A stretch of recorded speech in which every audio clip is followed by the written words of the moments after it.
Hi, I'm your host, Brent. Welcome to The Climate Guru, where we discuss pressing environmental issues, including with leading experts. Join us for insightful conversations to inform and inspire action in your everyday life. Hi, this is Brent, the Climate Guru, and today please join me for a special journey we're going to take into the Yucatan Peninsula of Mexico. Many of you are familiar with that area of Mexico. You have Cancun, Cozumel in the north on the Caribbean coast, the Mayan Riviera, and also the cities of Playa del Carmen, which have developed significantly, and of course Tulum, an important Maya archaeological site in the southern part of the Yucatan Peninsula, which faces the Caribbean.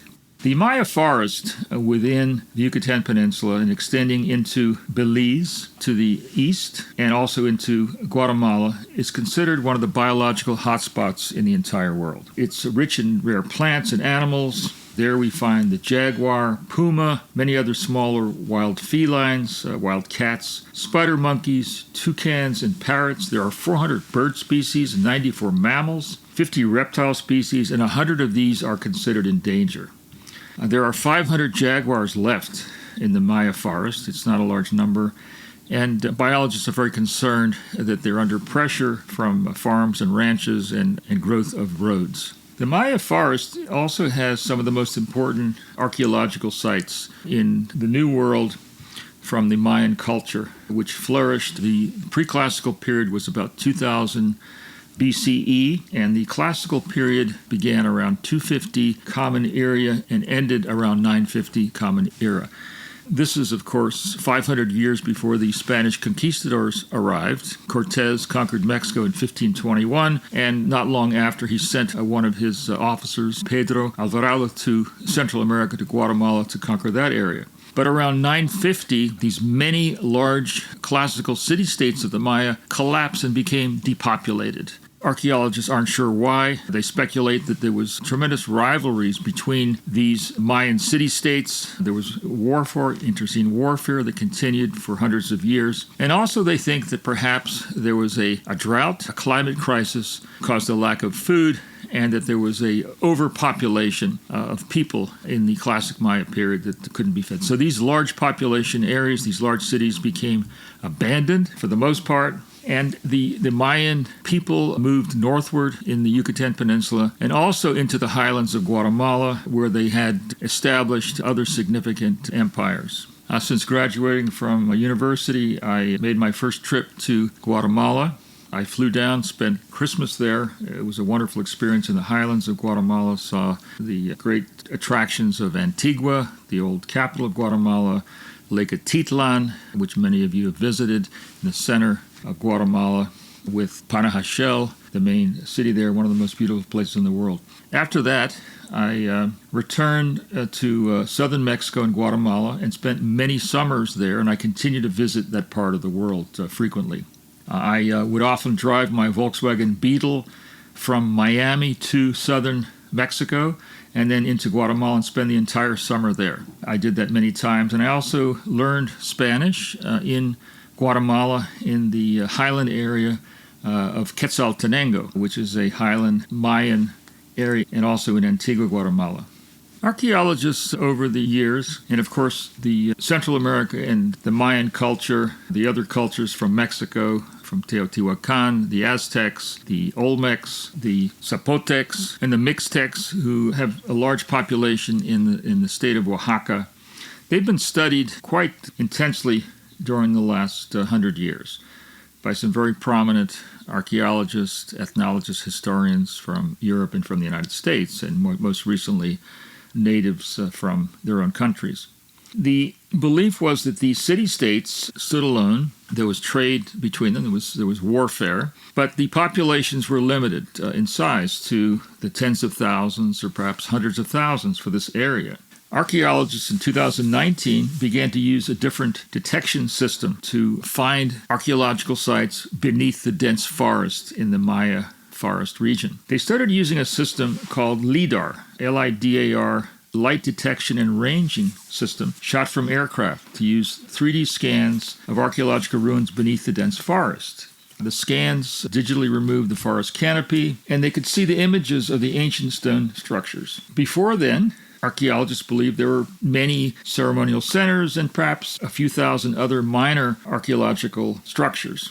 The LIDAR imaging discovered an astounding 60,000 unknown structures in the tropical forests of the Yucatan and northern Guatemala. They saw, through this new system of detection, extensive roads, canals, complex irrigation systems, and they determined, based on all these interconnected cities and very advanced irrigation systems, that the Mayan population in the Petén Basin, which extends from northern Guatemala to southern Mexico, had a population of 7 to 10 million people. That's remarkable. At the height of the classic Maya civilization, of course, which we mentioned, ended around the 10th century. What this means is many of these sites have yet to be excavated in northern Guatemala and in Mexico in the Maya forest. The Maya forest has been under pressure, especially during the last many decades, from urbanization. For example, the Maya forest surrounds the city of Mérida, the capital of the Yucatan, and because of the development of new homes and shopping centers and so on, Mérida has exploded. And as it does, they tear down the forest that's in its path. Maya Forest also has had ranches and farmland encroaching over the last 50 or 60 years, in particular illegal logging, which began actually centuries ago, and the illegal trade in rare animals. Now the biggest threat to the survival of the biologically rich Maya forest and the archaeological sites within the forest in the Yucatan is the Maya Train, or the Tren Maya in Spanish, is a 950-mile-long high-speed train that's now being built. It's about 70% complete, built by the government of Mexico, that makes a giant loop around the entire Yucatan Peninsula through the three states on the Yucatan: Quintana Roo, which is where the Maya Riviera is, Yucatan in the north, state of Yucatan, and Campeche, which is to the west side of the Yucatan Peninsula. And the capital city of the state of Campeche is Campeche. The Maya train will cut through the dense areas of the forest that have had almost no human population for 1,000 years since the classical period of the Maya Empire collapsed. This means that there are rare wild animals, dense forests. The heart of the Maya forest in southern Mexico is the Calakmul Preservation Area. It was designated as a UNESCO World Heritage Site because of the presence of so many archaeological features, ruins from the Maya period, particularly the site of Calakmul, the pyramid there, and also because of the biological diversity that's rich, comparable to almost anything in the hemisphere. The Tren Maya is a project pushed very much by the President of Mexico, Andrés Manuel López Obrador, called AMLO. It's one of his projects, a monumental project that he wants to leave as his legacy in Mexico, along with other great projects that he's done. When I say great, I mean great in size. The Tren Maya has 21 stops along the way, along its route, and it is 950 miles long. There are 7 segments of the Tren Maya. The first segment goes south to Tulum, and it continues to Chetumal, another in Mexico bordering Belize. Then it goes across the southern part of the Yucatan Peninsula and cuts right through the Calakmul archaeological zone and the Calakmul forest, which is, again, the most important and the heart of the entire Maya forest area. Then it goes into Palenque, which is in the southern area of Mexico called Chiapas, also highland area, also where there was a significant Mayan population during the classical period. I visited recently south of Palenque, which is very famous. I visited recently the ruins of Tonina, which were only excavated in the 1970s by a French archaeological team. And Tonina has frescoes, it has murals, it has remarkable artwork that still stands, and it's in an area where not many tourists see. I went there with a Mexican archaeological student who I sponsored with scholarships, and we had a remarkable time there for about a week. And now she's graduated from universities in Mexico and is a full-blown archaeologist in the country. The train from Palenque then runs north towards Campeche, which is in the city of Campeche, in the western side of the peninsula, then goes back to Mérida, a very large city in the Yucatan, and from Mérida goes across again, and it cuts through the important archaeological site of Chichen Itza, which many of you have seen, along with Uxmal, 2 of the most important archaeological sites, pyramids, grand ceremonial centers in the northern Yucatan, not far from the Maya Riviera, Cancun, and so on, and you can take day trips there, or actually at night. They have remarkable light shows at night and sound shows that I'm sure some of you have seen.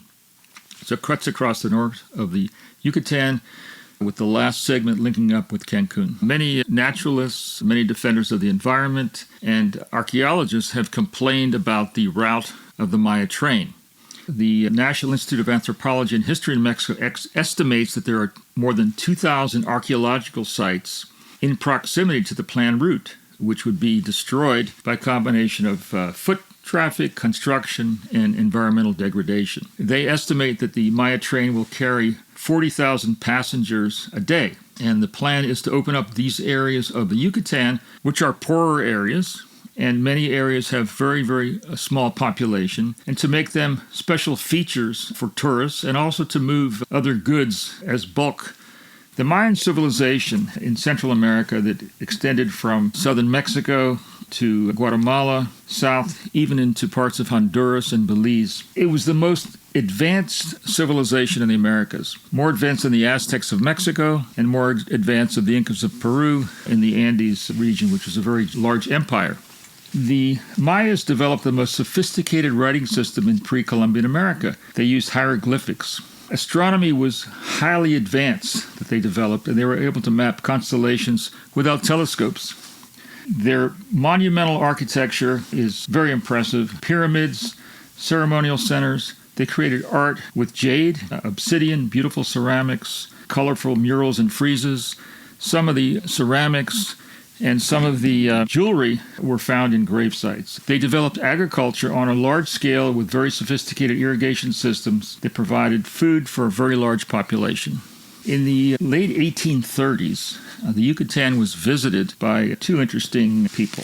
Frederick Catherwood, who was an English artist, architect, and explorer, and also joined by John Lloyd Stephens, who was a writer and wrote many travel books of that time of the Middle East, the Holy Land, and so on. They had read about possibly ruins of important cultures in the Yucatan, and they traveled there around 1839. They found Uxmal, an important Mayan city-state. It was covered with vegetation, and they bought it for a very small sum. I think it was about $50. And then they began to excavate it, go inside using local Mayan laborers to help.